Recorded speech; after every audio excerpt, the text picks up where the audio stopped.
dans ce cheminement et ce processus, je parle pour moi, ce qui est le plus difficile, c'est ce moment où j'ai enlevé mes œillères et que j'ai regardé en fait comment les femmes accouchent en France, comment moi j'ai vécu mes accouchements aussi, parce que j'ai eu 3 accouchements qui ont été quasiment tous plus ou moins médicalisés, et que je me dis, waouh, mais je vais être crue à quel moment c'est parti en couille pour que les femmes aient peur d'accouchement, pour qu'on leur fasse croire qu'elles n'arrivent pas à accoucher, pour qu'elles accouchent dans des milieux hyper froids, stériles, où il n'y a pas d'ocytocine, et qu'en plus, elles pensent finalement, et moi j'ai été cette femme qui pense que ben, l'accouchement normal, c'est ça, quoi. Et ce changement de vision-là, ce pivot, je trouve qu'il est difficile quand tu te prends en pleine face et tu dis, waouh, pendant toutes ces années, on m'a menti sur l'accouchement, en fait. Bienvenue sur mon podcast, moi je suis Amandine, entrepreneuse, maman de 3 enfants, et j'adore déconstruire les clichés et les fausses croyances sur l'accouchement. Ici, tu vas trouver des récits qui vont booster ta confiance et te faire avoir un gros shoot d'ocytocine. Je te partagerai également tous mes conseils pour que tu puisses faire des choix éclairés, oser t'affirmer et pouvoir rester actrice de ton accouchement avec ou sans péridurale. Ici, c'est sans tabou et sans prise de tête, alors installe-toi confortablement et c'est parti pour un nouvel épisode. Bonjour et bienvenue dans ce nouvel épisode, et cette semaine, je vous partage le récit de Marine qui a choisi d'accoucher à la maison pour son premier bébé. Dans cet épisode, elle va me partager son cheminement, ses réflexions, c'est ce qui l'a aidé à faire ce choix et surtout pourquoi elle a choisi d'accoucher à domicile. Petit rappel pour celles qui souhaitent accoucher sans péridurale à la maternité ou à la maison, je viens d'ouvrir un nouveau groupe pour mon accompagnement de groupe, la team, pour celles qui accouchent en septembre, octobre et novembre. Donc si vous souhaitez accoucher sans péridurale à la maison ou à la maternité et que vous souhaitez avoir un maximum d'informations et surtout que vous souhaitez être entouré de femmes qui ont le même projet que vous, qui savent que c'est possible, qui vont vous soutenir et vous encourager, eh ben n'hésitez pas à rejoindre la team, je vous mets le lien dans la description. Et je vous souhaite une bonne écoute. Du coup, bonjour Marine, je suis vraiment ravie de t'accueillir aujourd'hui dans cet épisode de podcast qui, je pense, va être riche d'échanges et d'informations. Est-ce que tu peux déjà commencer par te présenter? Déjà, merci Amandine pour tout ce que tu fais et tout ce que tu partages. C'est vraiment ton contenu, je pense, qui a fait cette rencontre. Donc, merci de nous donner la parole aussi. Je m'appelle Marine, j'ai 30 ans, je vis à Paris. Je suis maman d'un petit garçon qui a à peine 10 mois maintenant. Et je vais préciser mon métier parce que je pense que ça aura un impact pour tout à l'heure. C'est que je suis thérapeute et que j'accompagne les femmes justement à se libérer de certaines difficultés, de certains traumatismes qu'elles peuvent rencontrer en mêlant à la fois la médecine de la parole et à la fois la médecine du corps. Donc comment aussi le corps peut faire libérer plein de choses. Ça doit être un chouette métier, puis tu dois rencontrer aussi de belles histoires, des histoires aussi difficiles, mais de voir ces femmes cheminer, ça doit être hyper enrichissant pour toi. Ouais, tout à fait. Elles ont toutes. Enfin, j'ai beaucoup d'admiration pour les femmes depuis que je fais ce métier parce que c'est pas ce que j'ai toujours fait.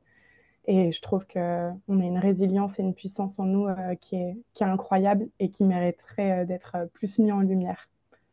Du coup, on va un peu spoiler cet épisode. Donc toi, tu as fait le choix d'accoucher à domicile, et à travers cet épisode, ce qu'on va voir, c'est finalement ton cheminement, ta déconstruction, parce que faire un choix d'accoucher à domicile, surtout pour un premier enfant, bah, c'est pas ce qui est très courant. Donc voilà, on va vraiment aborder toutes ces facettes de ton cheminement, de comment est-ce que tu t'es préparé, les difficultés que tu as rencontrées, parce que j'imagine que c'était pas un long fleuve tranquille. Et donc voilà, tu vas effectivement nous apporter un éclairage là-dessus pour permettre à un maximum de femmes. Donc, comme on se disait tout à l'heure en off, l'idée de cet épisode, c'est pas de dire aux femmes accouchez tout à domicile, c'est ce qu'il y a de mieux, c'est de vraiment vous montrer tous les choix qui s'offrent à vous pour que vous puissiez cheminer, réfléchir, envisager pourquoi pas l'accouchement à domicile ou pas, mais surtout vous rendre compte que à la base, vous avez des droits, et surtout notamment celui de choisir là où vous souhaitez accoucher, là où vous vous sentez en sécurité. T'es OK avec ça? Complètement. C'est totalement le sens du message. Et d'ailleurs, petit disclaimer, pas tout le monde peut accoucher à la maison d'ailleurs. Il faut quand même qu'il y ait tous les voyants qui soient ouverts, donc que la grossesse se déroule bien, que le bébé soit positionné d'une certaine manière, parce que parfois, même en siège, c'est possible, mais pas toutes les sages-femmes acceptent, etc. Donc, en effet, le message, c'est juste, vous avez le pouvoir de choisir où vous voulez le faire et de la manière euh, Mm. dont vous pouvez le faire. Donc, c'est vraiment ça. Et du coup, en effet, au tout début, je m'étais projetée, enfin, je suis tombée enceinte, c'était un grand bonheur, et d'un coup, je me suis dit, enfin, je me suis projetée sur un accouchement à l'hôpital, comme finalement 95% des Françaises, hein, voire même plus, mais la majorité d'entre nous, on accouche à l'hôpital. Et finalement, au fur et à mesure de ma grossesse, plutôt dans le deuxième trimestre, tu vois, à partir de 4-5 mois, j'ai commencé à me poser des questions et à me dire, est-ce que finalement l'hôpital, c'est vraiment l'endroit où j'ai envie d'accoucher? Et d'ailleurs, quand je me suis posé cette question, quand j'ai dit à mon père, je me pose la question d'où accoucher, il m'a répondu, tu veux dire comment accoucher, non? Et je me suis dit, c'est fou, c'est représentatif, cette réflexion qu'il a eue, de finalement, il n'y a qu'une option. Et d'ailleurs, la seule option qu'on voit dans les films, dans ce qu'on nous raconte, les histoires, etc., c'est toujours qu'à l'hôpital. Et donc, quand il m'a dit, ça lui semblait plus logique de se dire comment que plutôt où. Donc, j'ai trouvé ça fou. Mais ouais, j'ai commencé à me poser cette question parce que finalement, il y a quand même ma belle-sœur qui est doula et qui, elle, a accouché de ses deux filles à la maison, dans l'intimité. Donc, son expérience, elle était là dans mon entourage et je ne savais même pas que c'était possible finalement d'accoucher ailleurs qu'à l'hôpital. On a rencontré du coup des sages-femmes en plateau technique, enfin une sage-femme qui faisait du plateau technique. Et on a aussi rencontré une sage-femme du coup qui faisait des accompagnements pour des accouchements à domicile. Et vraiment, quand on l'a appelée, quand on a pris contact avec elle, je lui ai dit, bon, le premier rendez-vous, c'est pas pour se dire qu'on part ensemble. Le premier rendez-vous, c'est pour vous poser toutes nos questions, et notamment celles qui font peur, finalement, celles de toutes les questions scénarios catastrophiques. Et en fonction de ça, on choisira. Et c'est notamment mon mari qui avait besoin de poser toutes ces questions-là, puisque, comme je te disais, pour lui, bah, au début, il préférait l'hôpital. Après, avec les lectures, il s'est dit, bon, c'est peut-être pas le meilleur endroit, mais qu'est-ce qui existe qui pourrait faire un entre-deux, plateau technique. Et finalement, quand on a rencontré plateau technique, bon, on n'a pas eu un méga coup de cœur. Et il y a certaines conditions qui ne nous plaisaient pas. Et du coup, quand on a rencontré cette sage-femme pour l'accouchement à la maison, vraiment, le premier rendez-vous, c'était tout ce qui fait peur. Donc, toutes les questions, s'il se passe ça, et comment c'est, et si le bébé, il met du temps à descendre, et s'il y a besoin de faire une intervention, et qu'est-ce qu'il faut comme matériel, qu'est-ce qui permet en fait de sécuriser aussi quand même la venue de l'enfant s'il y a un couac. Et du coup, on s'est rendu compte qu'avec toutes ces réponses, c'est pas parce que tu accouches à la maison en fait que c'est YOLO, que c'est n'importe quoi et qu'en fait c'est réservé à des femmes qui sont juste complètement perchées, qui peuvent paraître un peu folles. Inconsciente. Ouais, inconsciente, c'est exactement Mm. les mots que j'ai pu entendre quand j'ai exprimé après avec aplomb que j'accoucherai à la maison. Ce qui m'a rassurée, en tout cas moi personnellement, c'est elle nous a expliqué, en réalité, normalement, pendant la descente du bébé et pendant que le bébé sort, à ce moment-là, euh, normalement, il n'y a pas de problème. Pourquoi? Parce que si il y a eu des signaux qui n'étaient pas bons Mm. pendant le travail, ces signaux-là, on va les écouter, on va comprendre qu'il y a un souci et donc on va te transférer. Pendant la descente, normalement, il n'y a pas de raison qu'on rencontre des problématiques parce qu'on aurait eu des signaux avant, pendant cette phase de travail. Et le problème d'après, ce que tu peux rencontrer et ce qui souvent fait peur, c'est l'hémorragie de la délivrance. Pour ça aussi, il y a un protocole. C'est le SAMU qui vient te chercher, mais le SAMU, c'est pas comme si toi, t'appelais le SAMU et t'attendais qu'on te réponde enfin. C'est que cette sage-femme, elle a un partenariat avec le SAMU, elle a un numéro direct, elle appelle le SAMU avant même qu'il y ait potentiellement l'hémorragie parce qu'il y a des timings qui font que si t'es pas dans certains clous, et ben du coup, elle les prévient, ils sont déjà là, etc. Elle préfère les faire venir pour rien que les faire venir trop tard, tu vois. Donc tout ça, ça nous a sécurisé et surtout, il faut le dire, cette femme, ça a été plus qu'un simple rendez-vous, ça a été une rencontre. Et avec elle, on s'est dit, OK, bah, on a envie de faire ce projet-là. Même si il y a eu encore des hésitations et que je pense que ce qui a fini de nous faire choisir, de me faire choisir, c'était de faire mon projet de naissance finalement que j'avais pas encore véritablement fait. J'avais des idées de trucs que je voulais, mais j'avais pas posé sur papier toutes les choses parce que ce qui s'offrait à moi en dernier, après ce rendez-vous, c'était l'accouchement à la maison, mais avec encore des peurs. Donc, typiquement, la peur de la douleur, qu'il fallait aussi pouvoir surpasser, déconstruire. Et l'hôpital, la maternité, plus précisément, notamment, il y a une maternité à Paris qui prône vraiment la physio, qui est dans un accompagnement, un respect de la femme, de son corps, du bébé, qui s'appelle les Bleuets. Et du coup, j'avais ces deux possibilités entre les mains. Et je me suis dit, purée, comment je vais faire mon choix? Parce qu'il y a des avantages et il y a des inconvénients dans les deux. Et j'arrivais pas à choisir parce que je voyais les plus de l'un, les moins de l'un, les plus de l'un, les moins de l'autre. Et j'étais là et je me disais, mais comment je vais arriver à faire mon ratio? Et finalement, je me suis dit, OK, là, tu es en train de prendre le problème à l'envers. Fais ton projet de naissance. Parle-en avec ton mari. On s'est posé. On a vraiment lissé tout ce qui pour nous était important. Et du coup, je suis retournée avec mon projet de naissance voir les Bleuets et je leur ai dit, voilà, moi, ce que j'aimerais, c'est ça. Ils m'ont dit, OK, ça, c'est pas possible. Il y avait 3 trucs qui, pour eux, n'étaient pas possibles. Sur lesquels tu voulais pas négocier, quoi. Non, je voulais pas négocier. Et c'était lesquels? Alors, ils peuvent paraître un peu fous, mais déjà, je voulais vraiment accoucher dans l'eau. C'est le premier. Et là-bas, c'est possible.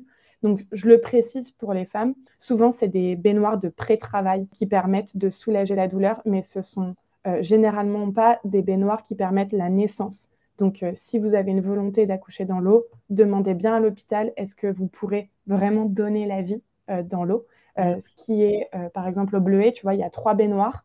Sur les 3, il y en a 2 qui sont spéciales pour le travail et une seulement permet la naissance. Donc, si tu arrives et qu'elle est prise, elle est prise. Donc, Et d'ailleurs, il y a aussi, concernant les salles nature, une chose qui est importante à savoir, c'est qu'il y a même des maternités qui disent qu'ils ont une salle nature, mais là, c'est pareil, c'est pour faire le travail, la dilatation, et ensuite, les femmes changent de salle et vont dans une salle classique. Et là aussi, en termes d'hormones et tout, c'est juste aberrant. Donc, c'est vrai que c'est important d'avoir toutes les infos pour aller poser les bonnes questions et pas se retrouver à se dire, ah, mais moi, je pensais que j'allais pouvoir accoucher dans l'eau, et puis en fait, bah non. ouais, totalement. Et surtout qu'en plus, toi, tu te poses pas trop la question. Tu dis, bon, il y a une baignoire, je peux y rester. Enfin, pourquoi d'un coup, il me sortirait pour donner. Enfin, tu sais même pas, en fait, que ça peut être possible. Donc, dans l'eau, au début, il m'avait dit oui. Mon bébé était haut sur les courbes. Et il était très proportionnel parce qu'il était haut sur toutes les courbes. Mon mari et moi, on est grands, plus grands que la moyenne des Français.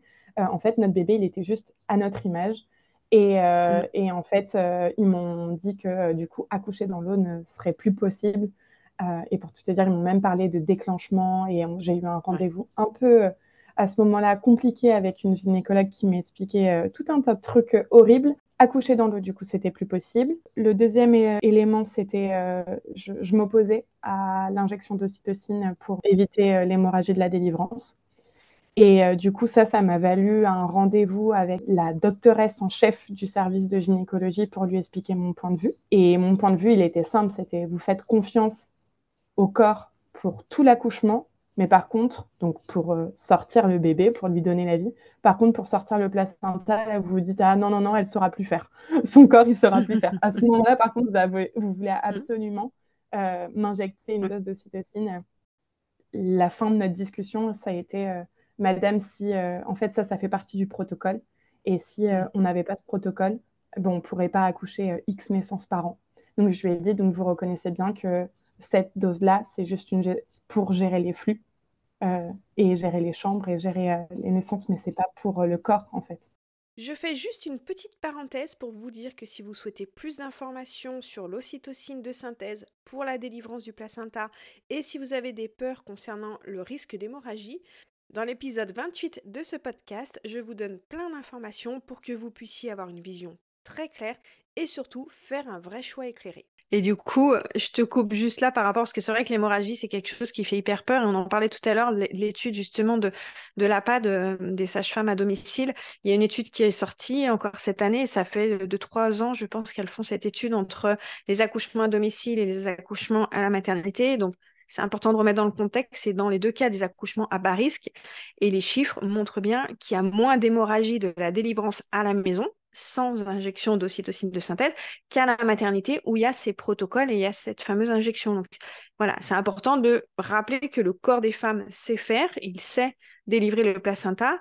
mais que voilà, dans les hôpitaux, les conditions ne sont pas toujours réunies, mais que c'est pas parce qu'on prend la décision d'accoucher à domicile que les risques sont plus élevés, quoi.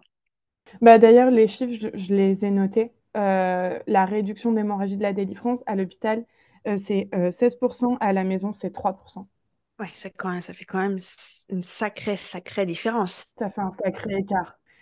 Et le dernier point, j'avais vraiment envie de récupérer mon placenta parce que le placenta, pour moi, c'est hyper symbolique.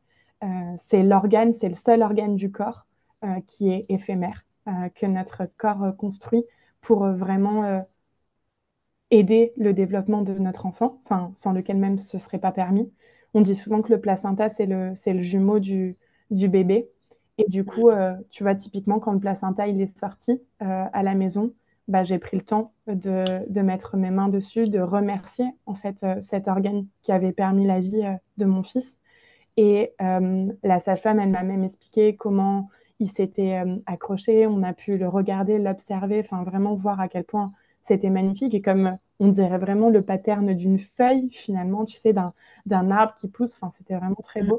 Et du coup, j'avais envie aussi de pouvoir enterrer ce placenta pour avoir un retour à la terre, pour voilà que bah, la terre mère nourricière, que il y a un lien qui soit fait et qui me semblait juste. Donc ça, c'était pas possible non plus en hôpital. Et qu'à la maternité, justement, c'est jeté à la poubelle, c'est traité comme un déchet médical, le placenta. Donc effectivement, on ne peut pas repartir avec son placenta. Donc ça, c'était des éléments qui étaient importants pour moi et qui ont fait que finalement, mis bout à bout entre la compréhension du corps que j'avais et qu'on avait maintenant, les conditions qui étaient nécessaires pour que justement bah, l'accouchement se déroule du mieux possible, à la fois bah, cette sécrétion d'ocytocine, mais qui dit sécrétion d'ocytocine dit aussi sécrétion d'endorphine, donc cette fameuse hormone qui permet de supporter l'intensité des contractions. Bah, tout ça, plus la rencontre avec la sage-femme, plus ce qui n'était pas possible dans l'hôpital et qui pour moi était important, on s'est vraiment dit, bon, bah, on va le faire à la maison et on va le tenter et on va faire cette expérience. Et comment dans ton entourage, justement, ce projet, donc là, on a bien entendu le cheminement de ton conjoint, est-ce que du coup, ce projet, t'en as parlé dans ton entourage ou est-ce que tu as préféré le garder secret et comment est-ce qu'il a été du coup accueilli? Alors, je pense que pendant toute la phase de réflexion, c'était plutôt au sein du couple et peut-être voilà, avec des échanges avec des personnes avec lesquelles je me sentais en sécurité, donc mes meilleurs potes, mes belles-sœurs, des femmes qui étaient des femmes de confiance pour moi. Mais c'est vrai qu'après, quand j'ai vu que je commençais à changer de fusil d'épaule, on va dire, que mon avis commençait à être un peu plus affirmé, j'ai pu dire, voilà, comme je te disais tout à l'heure en introduction, à mon père, ah, ben, je me pose la question de où et du coup, quand j'ai commencé à en parler et à dire que j'avais pris ma décision, là, j'ai vraiment eu bah, une levée de bouclier que j'aurais pas pensé. J'ai eu des trucs, bah, je te le disais en off tout à l'heure, mais quand on m'a dit, mais tu sais, t'es féministe, pourquoi les féministes, elles se sont battues pour obtenir la péridurale, d'accoucher à la maison, c'est un retour en arrière, tu te rends pas compte, tu desserres la cause. Enfin, finalement, si on refait l'histoire, pourquoi la péridurale elle est arrivée, c'est parce que justement les conditions dans lesquelles on est à l'hôpital ne permettent pas de supporter la douleur.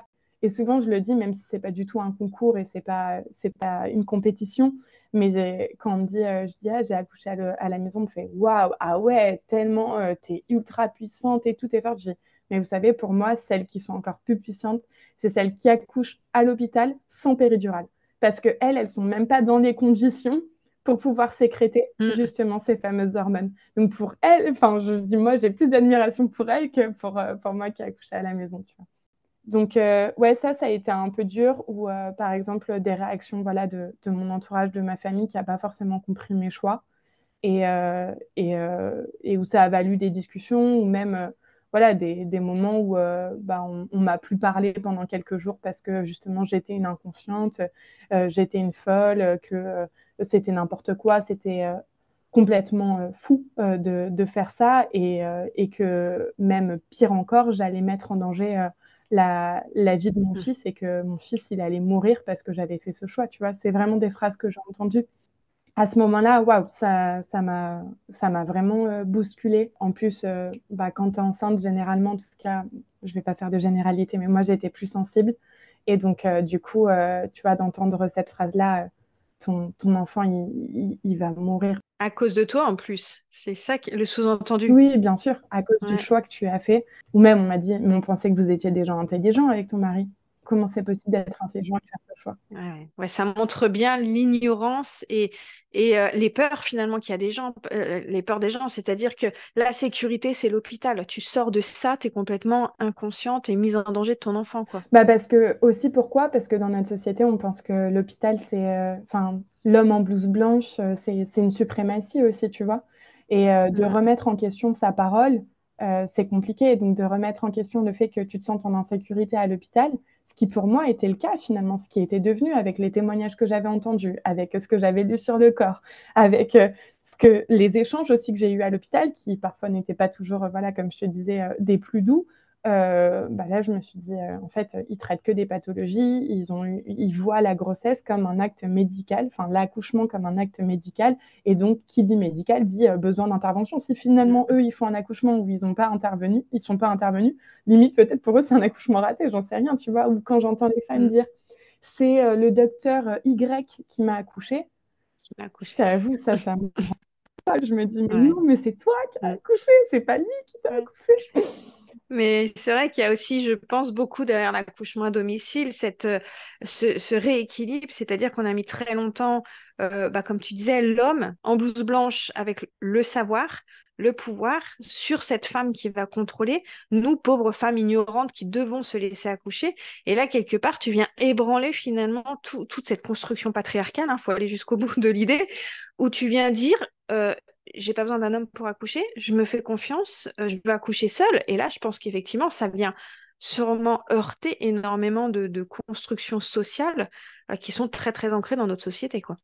Ouais, et puis même quand en fait, souvent on me dit, oui, mais accoucher sans péridurale, du coup, un exemple, hein. Accoucher sans péridurale, c'est un truc qui se fait dans les tribus des mamas encore Mm. africaines, tu sais, donc tout de Mm. suite, à l'air d'être celle, bon, bref. Du coup, tu te dis, bah non, en fait, il suffit de regarder nos voisins européens. Tu prends le Pays-Bas ou Mm. tu prends le Danemark. Pour les deux, c'est plus de 75% des femmes qui, malgré leur accouchement à l'hôpital, n'accouchent pas, enfin, accouchent sans péridurale. Donc, elles vont bien dans un milieu hospitalier, mais un milieu qui a compris aussi et qui est adapté au fonctionnement du corps, qui permet aux femmes de ne pas prendre de péridurale. Et du coup, je trouve ça assez fou parce que finalement, ça montre bien comment c'est un point de vue qui est culturel et qui est Mm. complètement façonné par la société dans laquelle on est. Tu vois, quand là, on parle d'accouchement à la maison, en France, les chiffres que j'ai trouvés, c'était entre 0,2% et 3%. 3%, c'était le max de tous les chiffres que j'ai trouvés. Aux Pays-Bas, c'est quasiment 17% des femmes qui accouchent à la maison. Et accoucher à la maison, c'est même pas un projet. Ça fait partie des options qui sont sur la table où d'ailleurs leur système est aussi prévu, où tu as une sage-femme qui vient après chaque jour te voir. C'est en fait juste une des options possibles. Et nous, aujourd'hui, en France, on n'a que l'option de l'hôpital qui est possible, qui est admis de tous. Et comme je te disais, moi-même, au début, quand je suis tombée enceinte, je ne me suis pas posé la question de où j'allais accoucher, en fait. Et, et je trouve aussi que si on met un peu plus de conscience dans cette grossesse, un peu plus d'intelligence émotionnelle, on passe de finalement de termes comme accoucher à, par exemple, donner la vie, accueillir la vie sur Terre. Et je pense Mm. que ça, c'est vraiment quelque chose qui m'a énormément motivée de me dire, bah, typiquement, j'ai envie que les premières mains qui touchent mon enfant, le premier contact qu'il ait en fait en venant au monde, tu vois, ça m'émeut de te dire ça, mais que le premier contact qu'il ait en venant au monde, ce soit bah, les mains de sa maman ou les mains de son papa, mais que ce soit des mains remplies d'amour déjà potentiellement. Mm. Et que ce soit au moins des mains qui soient douces et qui ont envie de l'accueillir. Et pas seulement juste des mains qui ont des gants et qui font ça plusieurs fois par jour. Et que je peux comprendre que finalement, pour eux, c'est juste une naissance de plus, de la même manière que peut-être, voilà, Mm. quand chacun fait son métier, bah, au bout d'un moment, il y a des choses qui rentrent dans la routine. Mais ne serait-ce que ça, tu vois, d'accueillir la vie sur Terre, d'accueillir cette âme qui s'est incarnée dans ce petit corps, qui va venir, qui, selon ma croyance, nous a choisis, tu vois, c'est aussi lui offrir. En tout cas, c'est ce que je croyais et ce dont je suis convaincue aujourd'hui. Et c'est ça qui me rend fière, typiquement. C'est pas d'avoir accouché à la maison, en fait. Ce qui me rend fière, c'est d'avoir offert à mon fils une naissance qui, selon moi, est une naissance respectée pour lui. Où j'ai eu une poussée qui a été assez compliquée. Je pensais pas que justement, comme dans les films, j'allais pousser, j'allais hurler. C'est ce qui s'est passé finalement. Et du coup, je pense que si on avait été dans un milieu hospitalier, il y aurait potentiellement eu une intervention médicale. Et d'ailleurs, tu vois, les chiffres de l'APAD, ils le disent. Ils disent que les naissances instrumentalisées en, en accouchement à domicile, c'est même pas 1% des naissances, c'est 0,8%, alors qu'à l'hôpital, ça monte à quasiment 13%. Donc voilà, je pense que tout ça, ça contribue au fait que on s'est senti à ce moment-là respecté et honoré. Et ça joint une autre croyance que j'ai, c'est que on parle beaucoup de la naissance de l'enfant, mais on oublie aussi beaucoup de dire que c'est la naissance de nous en tant que parents. Et c'est pour ça que je pense que c'était aussi important que mon chéri soit intégré dans tout ce processus, parce que ça nous impacte tous les trois finalement. Et je pense aussi que les hommes, ils sont souvent mis de côté dans ce processus-là, parce que c'est souvent la maman, elle porte la vie, elle est belle, elle est enceinte, elle est voilà, un peu mise sur chouchoutée, choyée, c'est un moment d'exception, il faut pas qu'elle porte, il faut que Infantilisé aussi un petit peu. infantiliser, tout à fait, ça t'as raison, ouais. Mais souvent, c'est fait avec plus de bienveillance et d'amour. Donc, voilà, il y a des petites choses comme ça. D'ailleurs, j'ai beaucoup répété pendant ma grossesse. Je suis enceinte, je ne suis pas malade. Vous me lâchez, ok.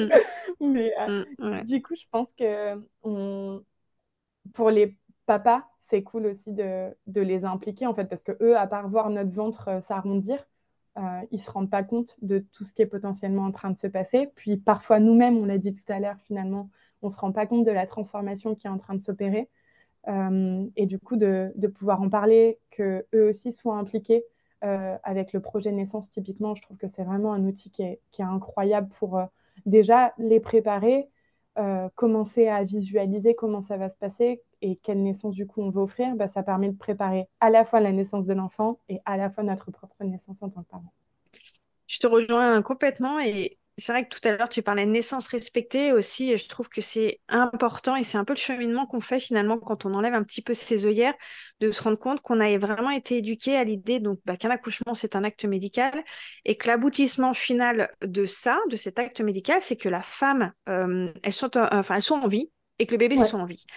Peu importe finalement ce qui s'est joué, peu importe les traumatismes, une femme qui aurait vécu un accouchement horrible, long, qui aurait une épisiotomie, qui aurait eu des forceps, Mm.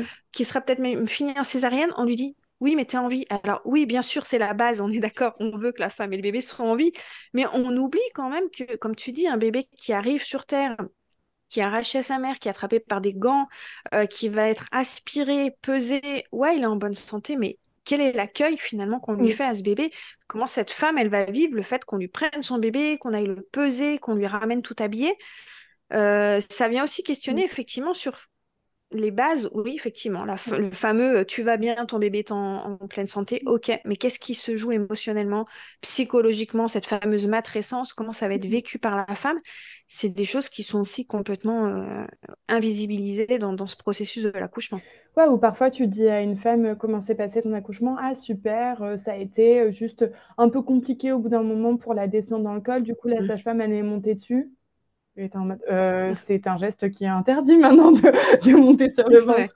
Ah, Mm. d'accord, ok, bah voilà, enfin tu vois. Et donc parfois, il y a même, finalement, on se rend même plus compte parce que le bébé, il est sorti, qu'il est en bonne santé et que du coup, Mm. c'est ok en fait. Ouais, je trouve que finalement, dans ce cheminement et ce processus, je parle pour moi, ce qui est le plus difficile, c'est ce moment où j'ai enlevé mes œillères et que j'ai regardé en fait comment les femmes accouchent en France, comment moi j'ai vécu mes accouchements aussi, parce que j'ai eu 3 accouchements qui ont été quasiment tous plus ou moins médicalisés, et que je me dis, wow, mais je vais être crue, à quel moment c'est parti en couille pour que les femmes aient peur d'accouchement, pour qu'on leur fasse croire qu'elles n'arrivent pas à accoucher, pour qu'elles accouchent dans des milieux hyper froids, stériles, où il n'y a pas d'ocytocine, et qu'en plus, elles pensent finalement, et moi j'ai été cette femme qui pense que bah, un accouchement normal, c'est ça, quoi. Et ce changement de vision-là, ce pivot, je trouve qu'il est difficile quand tu te prends en pleine face et tu dis, waouh, pendant toutes ces années, on m'a menti sur l'accouchement, en fait. Je trouve ça complètement fou. Mais tu sais, ma belle-sœur, donc comme je te disais, qui est doula, elle m'a dit, en fait, accoucher avec une péridurale, c'est comme si tu voulais faire caca, le cul endormi, allongé. Et tu vois, c'est cru aussi. Mais tu te dis, ok, je suis allongée, j'ai le cul endormi, comment je fais caca? Bah, tu dis pas que ton caca, il va sortir. Enfin, et bah, finalement, ton bébé, c'est Et que tu auras pareil. besoin Enfin, d'aide, du coup. bah oui, tu auras besoin d'aide obligatoirement, puisque enfin, c'est antiphysiologique. Le dire aussi avec un peu d'humour, parfois, bah, ça permet de prendre conscience, bah oui, c'est vrai, finalement, pourquoi on n'utilise pas ne serait-ce que la gravité, pourquoi on n'est pas debout? C'est ça aussi, et tu as raison, tu le touches vachement du doigt, c'est que quand tu as commencé à enlever tes œillères et tu as commencé à lire sur qu'est-ce qui se passe dans ton corps le jour J, en tout cas pour moi, ça a été l'élément déclencheur, là je me suis dit, mais je peux pas retourner en arrière en fait. Je peux pas me dire que je vais accoucher les deux pieds dans les étriers, allongés et poussés, tu vois. Enfin, avec des gens qui sont Ouais. autour de moi, qui en plus me disent quoi faire, mais il n'y en a aucun qui est dans mon corps actuellement. La seule qui sait ce qui se passe dans son corps, c'est moi, tu vois. Mais en tout cas, l'hôpital pour lequel j'hésitais, ils font des péridurales ambulatoires et donc qui permettent d'avoir la mobilité de ces jambes pour justement pouvoir choisir la position dans laquelle tu accouches. Donc ça aussi, typiquement, c'est possible. Mon message, tu vois, c'est celui-ci. Je dis pas aux femmes, tu l'as très bien dit en introduction, c'est pas en mode accoucher à la maison, c'est ça qu'il faut faire, vous allez voir, vous pouvez tout y arriver, même si je pense fondamentalement qu'on peut tout y arriver. Mon message, c'est renseignez-vous, lisez, peut-être pas autant que moi, j'en ai trop lu des bouquins, mais lisez, renseignez-vous dans ce qui se passe sur le corps, dans les gestes qui sont faits à l'hôpital, pour savoir ce que vous voulez en fait, pour quel geste vous seriez OK ou pour quel geste en fait ça pour vous c'est pas du tout possible. En ayant cette conscience, en ayant cette connaissance, vous allez pouvoir faire des choix qui vont être vos choix qui seront euh, associés en fait à vos besoins, à vos convictions. Je le dis souvent, ma meilleure pote, malgré toutes les discussions qu'on a pu avoir, les mêmes qu'on a en ce moment, quand je lui raconte voilà, ma prise de décision, elle a accouché quelques mois après moi. Et en fait, quand on a parlé du sentiment de sécurité, du sentiment d'intimité, pour elle, son sentiment de sécurité, c'était d'être entourée de médecins. Et c'est complètement OK. Donc pour elle, Mm. la meilleure solution, c'était d'accoucher à l'hôpital. Et c'est ce qu'elle a fait et son accouchement s'est passé à merveille. Ce qui est essentiel, c'est quels sont, selon vos besoins, vos critères pour que vous puissiez ensuite choisir. Vraiment que la femme, elle puisse choisir. Elle est libre de son corps et que ce corps, il soit respecté le jour J et que la naissance de son enfant, elle soit aussi respectée le jour J. Et ça, c'est possible, selon moi en tout cas, si en amont on s'est renseigné et du coup, on sait ce qu'on veut et on sait ce qu'on ne veut pas. Faire des choix, comme je dis souvent, des choix qui ne sont pas influencés par la peur, par les croyances des autres et surtout de choisir et de ne pas subir parce que malheureusement, il y a beaucoup de femmes finalement qui se rendent compte après coup qu'elles ont subi beaucoup de choses par manque d'informations et je te rejoins mais à 3000% sur le fait que c'est hyper important de s'informer sur ses droits, sur le déroulement de l'accouchement, sur les hormones, sur les statistiques, accoucher à domicile, accoucher à la maternité. Poser des questions, vraiment ça aussi. Osez poser des questions, osez vous affirmer, osez dire non, c'est important. C'est pas parce qu'en face de vous, vous avez un médecin en blouse blanche qui a un diplôme, qui sait forcément mieux que vous. Alors, il sait mieux pour tout ce qui est pathologie, on est d'accord, c'est son domaine.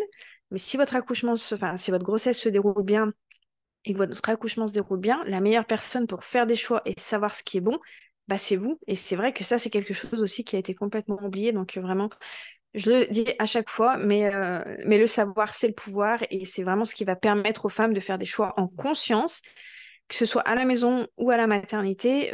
Voilà, choisissez l'endroit où vous vous sentez en sécurité pour mettre votre bébé au monde. Faites-vous confiance sur ces choix. Parce que Mm. finalement, quand moi, on m'a dit t'as un gros bébé, on va devoir intervenir, va falloir faire un déclenchement, etc. Enfin, ne serait-ce que quand après tu poses les questions, mais ok, mais le déclenchement, enfin, ce gros bébé là, ça intervient dans combien de pourcents des cas, s'il se passe ça, s'il se passe ça, et que tu déroules le fil, finalement, elle était en train de me faire peur, les gynéco, alors que quand on a parlé pourcentage, c'était dans 5% des naissances. Et j'étais en mode, ok, donc pour 5%, tu es en train de m'expliquer 5% en me disant que c'est ça qui va se passer en plus. Tu projetais le fait que c'était ça qui allait se passer. Et oui, bah, c'était un gros bébé. Il faisait 4,10 kg. Mais c'est un bébé qui était proportionné. Il était aussi plus grand que la moyenne. Il avait un tour de tête plus grand que la moyenne. Bah parce que, en fait, à l'image de ses parents, comme je te disais tout à l'heure, et finalement, ce bébé, il est venu au monde sans qu'il ait eu besoin d'instruments. Et je te dis, j'ai eu une déchirure ultra légère superficielle de 1 point qui était nécessaire, quoi. Donc, c'est rien. Enfin, il n'y a pas eu besoin alors que c'était un gros bébé. Et puis, encore une fois, c'est une question de perception.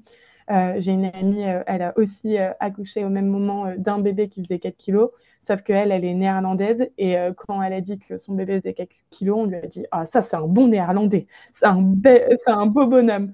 Voilà, alors que chez nous, on dit que c'est un gros. Voilà. La perception et la construction culturelle. Top, bon. Eh ben écoute, je vois que l'heure tourne et si on ne nous arrête pas, je vais faire un épisode de podcast de 8 heures en fait.